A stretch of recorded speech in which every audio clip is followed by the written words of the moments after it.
اعوذ باللہ من الشیطان الرجیم بسم اللہ الرحمن الرحیم۔ سورہ نور کی آیتیں پڑھ رہا ہوں، آیت نمبر 41 اور آیت نمبر 42۔ أَلَمْ تَرَ أَنَّ اللَّهَ يُسَبِّحُ لَهُ مَنْ فِي السَّمَاوَاتِ وَالْأَرْضِ وَالطَّيْرُ صَافَّاتٍ۔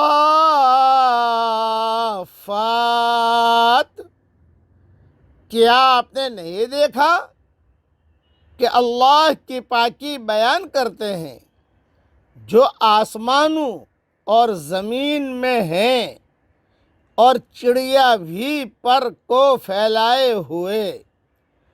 کل قد علم صلاته وتسبیحہ، ہر ایک اپنی نماز کو اور تسبیح کو جانتا ہے۔ واللہ علیم بما یفعلون، اور اللہ کو معلوم ہے کہ جو کچھ وہ کرتے ہیں۔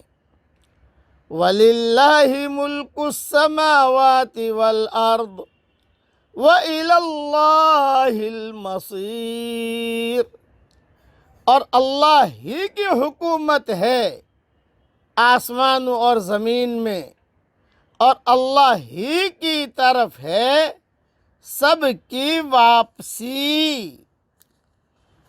تھوڑی سی تشریح سن لیجئے۔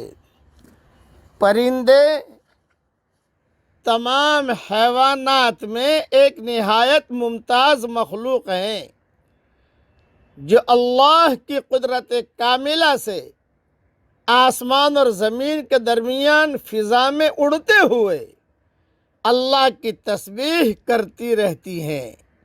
یہ مخلوق اڑنے پر بھی قدرت رکھتی ہے جس سے دیگر تمام حیوانات محروم ہیں، اور زمین پر چلنے پھرنے کی بھی قدرت رکھتی ہے، لیکن یہ ساری مخلوق اللہ کی تسبیح میں مشغول ہے۔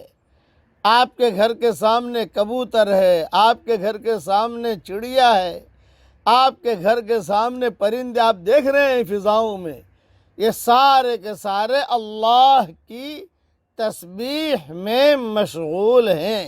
یہ قرآن کہتا ہے، اللہ جل جلالہ عم نوالہ کہتے ہیں۔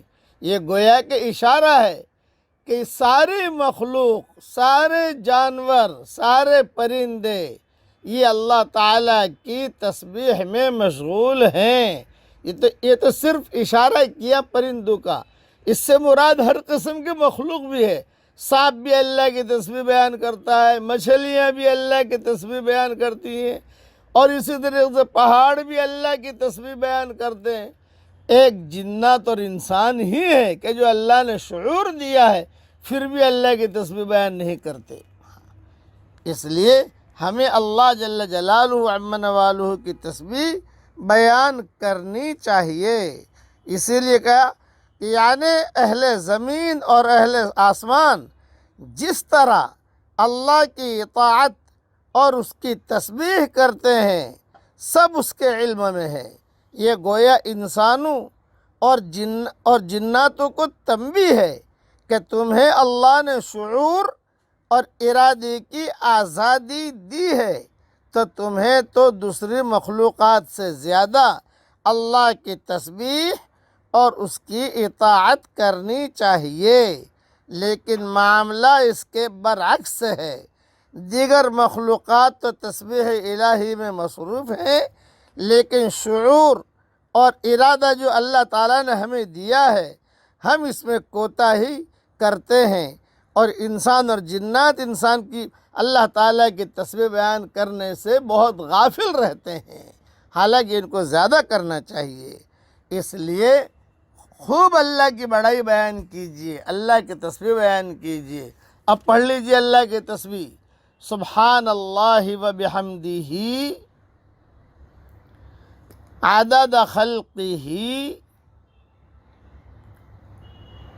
ورضا نفسہ وزنة عرشہ ومداد کلماتہ، اللہ تعالی ہمیں اس کی تسبیح، اس کی تحمید، اس کی تحلیل اور اس کی تکبیر ادا کرنے کی خوب توفیق عطا فرمائے، آمین۔ وآخر دعوانا ان الحمد للہ رب العالمین۔